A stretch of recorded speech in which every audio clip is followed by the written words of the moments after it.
First of all, it should have come out a long time ago. Professor Dershowitz wanted it out. And by the way, he is one of the best attorneys in this country. I know him. I know his wife. That's a great family, and they've been dragged through hell on this. I want to know why AG Garland and the Justice Department are so quiet on this tonight. You know, they're out there labeling parents domestic terrorists, yet they're saying nothing about this. And these documents were so slow to come out. Human trafficking is a multi-billion-dollar business in this country, and Jeffrey Epstein is dead, and Ghislaine Maxwell is in prison for 20 years where she belongs. And if people in that report are still fighting to keep their names private, Sean, they have no legal basis to do so unless they're a child, a victim, or a cooperating defendant by some chance against some potential case against Ghislaine Maxwell. And I think Mark Garagos, as a great criminal defense attorney, will back that up as well. This is not an opinion. This is a fact. I have seen, remember, I was accused falsely and the Epstein, and ultimately I was completely cleared. The woman admitted that she may have mistook me for somebody else and withdrew all of her lawsuits. And so from day one, from the day I was accused, I said, I want every document out, because I knew every document would prove I was innocent. So let me tell you, I know for a fact documents are being suppressed, and they're being suppressed to protect individuals. I know the names of the individuals. I know why they're being suppressed. I know who's suppressing them, but I'm bound by confidentiality from a judge and cases, and I can't disclose what I know. But I hand to God, I know the names of people whose files are being suppressed in order to protect them. And that's wrong. Just out of curiosity, without names, are these politicians, business leaders, both?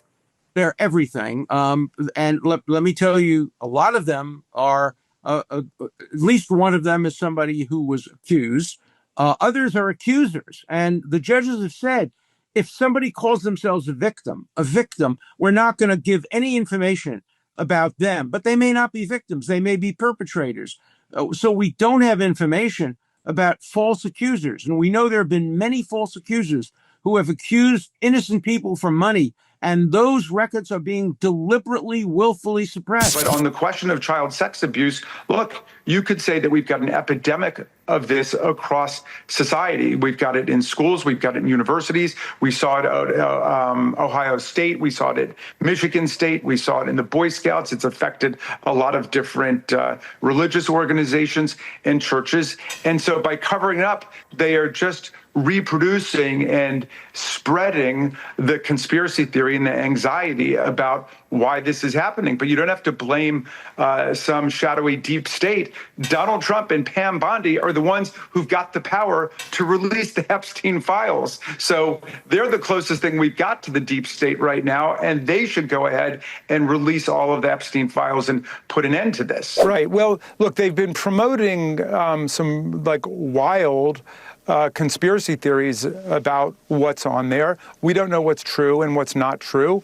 And if there's nothing to implicate Donald Trump, then release the files. What's the problem with releasing them? That's what they've been demanding. Epstein was a sex offender. He ran a child sex ring. This is true.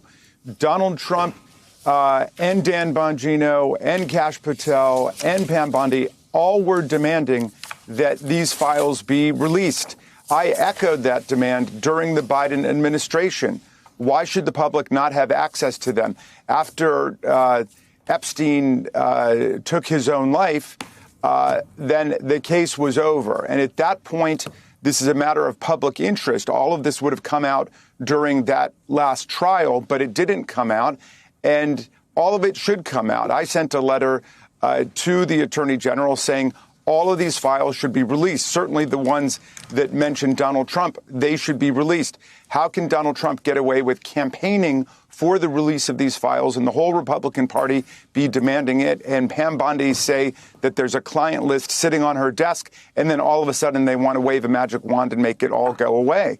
So, look, I think this is a serious matter. It's not just about the division on the right. It's a serious matter that we should know what's on there, because either Donald Trump is covering up for himself, or he's covering up for other people, or he's covering up for the fact that nothing was there, but they made a whole propaganda campaign out of it, or he just wants to have leverage over the people whose names are actually on Epstein's list as being part of his child sex offender ring. Truth be told, I really don't understand why the Trump administration even put the Epstein files on the forefront of their campaigning.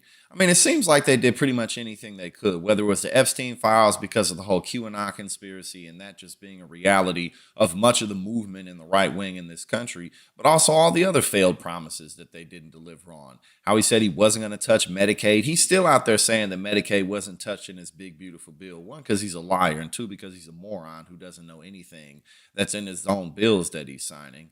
Or if it has to do with no new wars, if it has to do with raising people's income, lowering prices, the tariff war that wasn't supposed to go over to consumers, all of these things he's failing to deliver on. But the Epstein files, again, it's like y'all really got ahead of yourselves because you knew good and damn well that Trump was in the mix of this. Jeffrey Epstein, who himself said that he was best friends with Donald Trump for over a decade.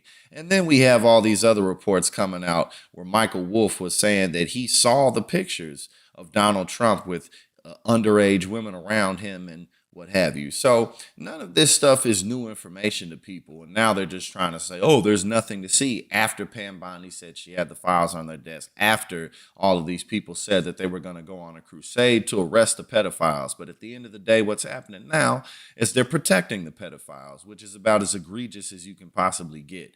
But everybody knew that Donald Trump was involved in this type of stuff because he's a scumbag. So this should be the surprise of no one. But I guess fortunately for us, it is having negative repercussions on the Trump second term.